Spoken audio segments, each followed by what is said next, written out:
All right, ma'am. Are you Devin Atkins? And Miss Atkins is on probation for the third-degree felony offense of injury to an elderly person.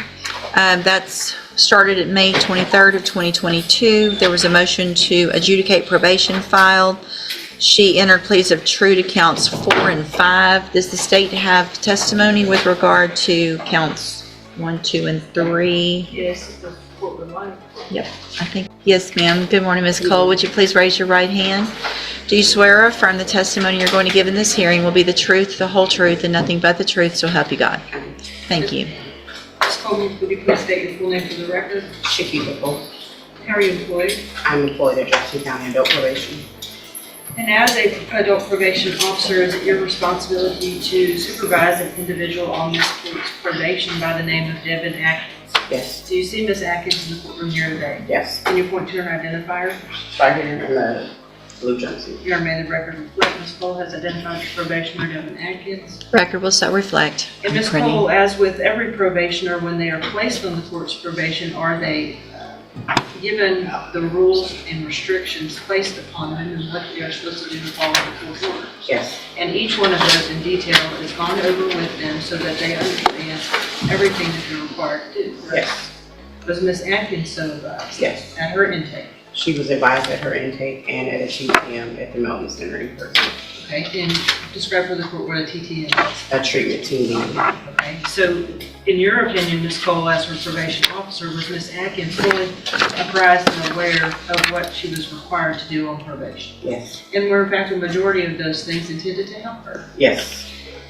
Was she advised that she was to report to the Community Supervision Department when directed by yourself and the court? Yes. And did Ms. Atkins, based on your review of the file, fail to do that on multiple dates, including but most likely not limited to November 4th of 2024, November 19th of 24, and, and was that in violation of her probation order? Yes. Did you address that with her and inform her it is important to report if you have something coming up and you can let me know? Yes. And did she do that? No. Was Ms. Atkins, as a condition of said probation, ordered to perform community supervision hours? Yes. And to report those to you? Yes. Obviously, if you do not know that she has completed them, even if she has, is that a violation of her probation? Yes. To your knowledge, based on your review of her file and your supervision of her, did she either complete the hours or immediately report to you? Sorry, I'm reading that one. Mm-hmm. No wonder everyone's looking at me. I was about to, I know, I was about to. Community service. Well, that is in fact a condition of probation, right? Is it also a condition of probation that she is to report to you as her address and so that you know where she is at all times? Yes. And if she does not do that, is it impossible for you to locate her? That's And correct. did she in fact immediately report to you her current address? No, she did not. Most importantly, based on Ms. Atkins' underlying offense and her issues, was she ordered or did she attend the safety program? She attended safety. She completed the unit placements and the residential aftercares, but each time that she went for the supported outpatient, she didn't complete. So she didn't continue. Okay, and was that failure to provide verification of attending safety a violation of her probation? Yes. And did that go hand in hand with her failing to successfully complete safety, which is to include any aftercare programs? Correct. And she did fail to successfully complete the entirety of the safety program as ordered? That's correct. Devin Atkins, her voice trembling with a mix of defiance and desperation, insists she's not guilty as the courtroom holds its breath. Her probation officer lays bare a history of misappointments, failed drug tests, and broken promises, painting a damning picture. Yet, as the truth about Devin's mental health struggles surfaces, along with the revelation that she's been forbidden from contacting her own grandmother, the atmosphere thickens with tension, leaving everyone in the courtroom on edge. And again, addressing those issues, is she ordered to submit at your direction and court's direction to alcohol and or drug screening? Yes, she is. Was she ordered to do so on October 30th of 24, November 7th of 24, November 12th of 24, and November 13th of 24, and November 16th of 24. Yes, And to your knowledge, based on the review of her file, did she fail to do that? she did fail to do that. With respect to the entirety of Ms. Atkins' case, if I may, if this is the appropriate time, Judge, is there anything else? I know you and I have had a lengthy discussion about her that you feel would be appropriate for the court to know in conjunction with your testimony and the updated PSI. The main thing is her mental health. She refuses to address that. We've made appointments for her with Spinal Tap, and she didn't attend the appointments. She's 100% when she was out unmedicated. So that kind of interfered with her completing her services. And she maintained contact with the victim in the case. So that part, her grandmother was trying to be there for her because of the mental health difficulties. And that's the main thing that we were trying to get her to address. Okay. Can I address something? In a minute. Mr. Lewis, do you have any questions? Hold on, ma'am. You're going to get an opportunity, okay? Mr. Lewis, do you have any questions of Ms. Cole? Just briefly, during your supervision of Ms. Atkins, were you able to supervise her at points when she was on her medication and not on her medication? The entire time she has not been on her medication. So she's been unmedicated this entire time? Yes, sir. Your supervision? Okay. Anything else? Nothing else. All right. Thank you, Ms. Cole. Any other witnesses with regard to the allegations?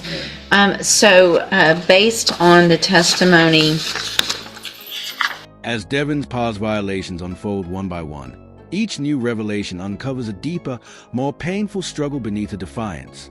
Her untreated and ignored mental illness emerges as a silent force driving her downfall.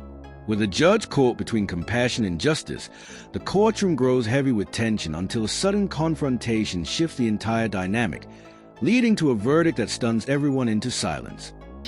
then at this time, based on the testimony, I am going to find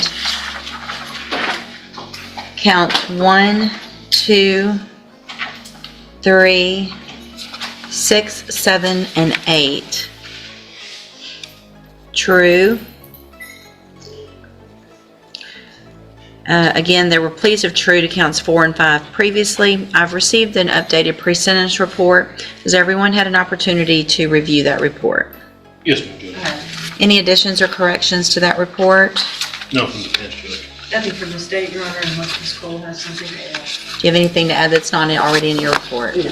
So the main thing I want to make sure, Ms. Cole will have a notation here to ask is, you guys were aware of mental health issues and had opportunities for Ms. Atkins to participate in mental health services. Is that correct? I made the appointments myself for her. Okay.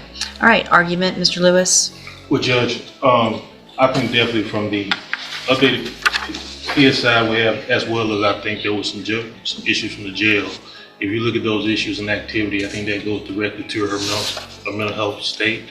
Unfortunately, she has not been on a mental health caseload. I think that definitely would benefit her, as well as, being able to take advantage of any services that Spinal Tap MHMR may have, or any programs that probation deems appropriate for her.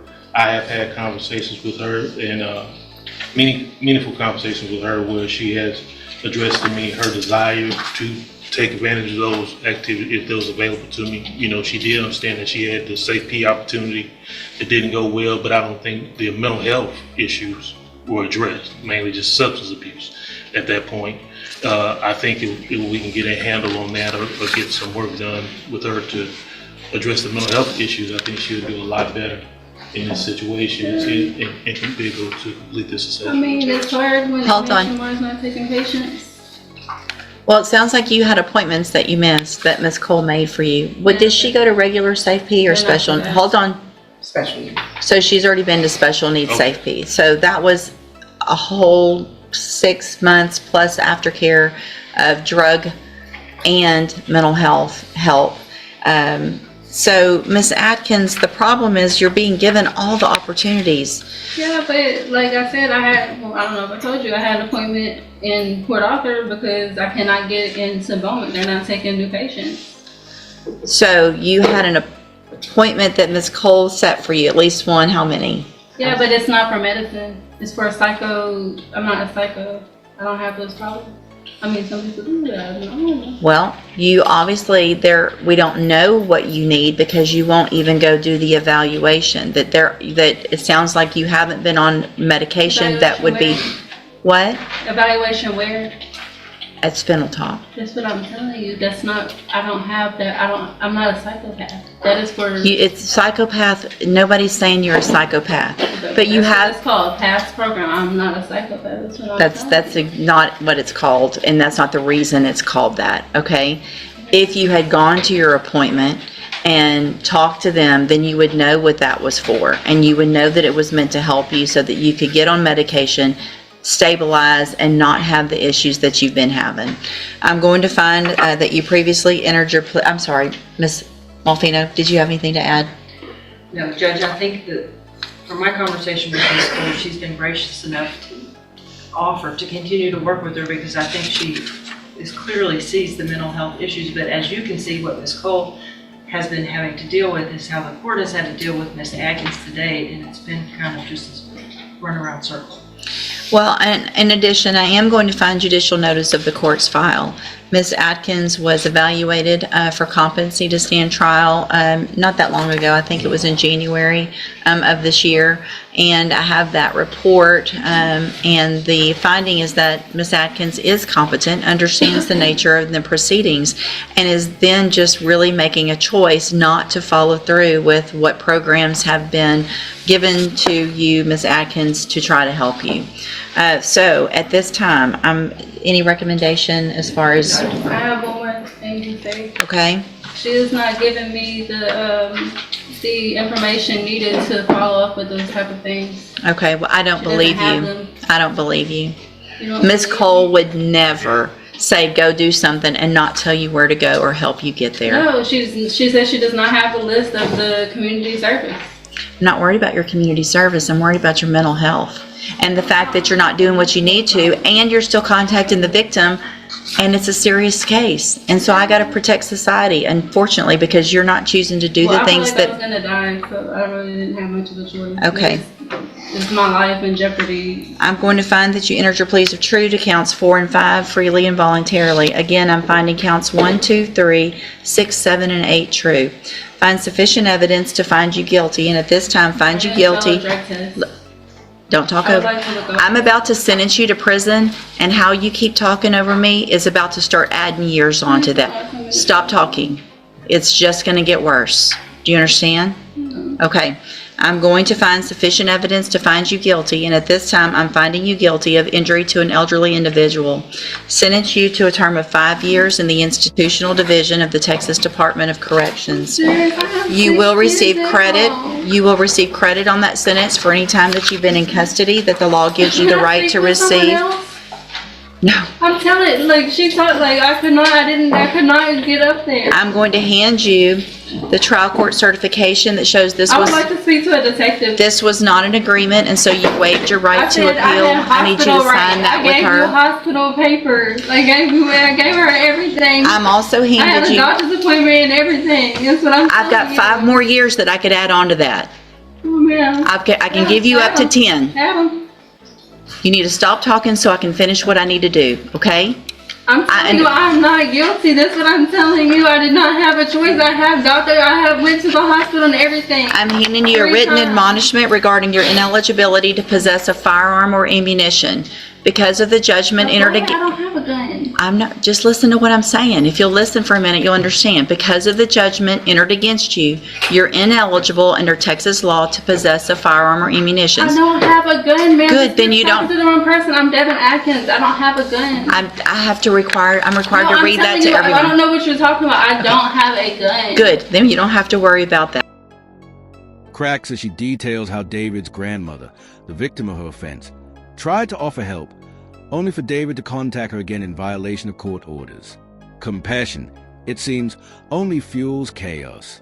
Her defense pleads for mercy, arguing that it was untreated illness, not malice, that caused her failure. But Judge West, seeing a pattern of choices, not just conditions, hardens her stance. When David interrupts, shouting her innocence, the judge snaps. Stop talking or I'll start adding years. The final gavel falls, 5 years in prison. David, still insisting she had no choice, leaves the courtroom with her words echoing, part plea, part delusion. The silence that follows feels heavier than the sentence itself. As the bailiff leads her away, one truth remains. Mercy loses its power when the one offered refuses to take it. In the end, justice is not cruel, it's simply unwavering.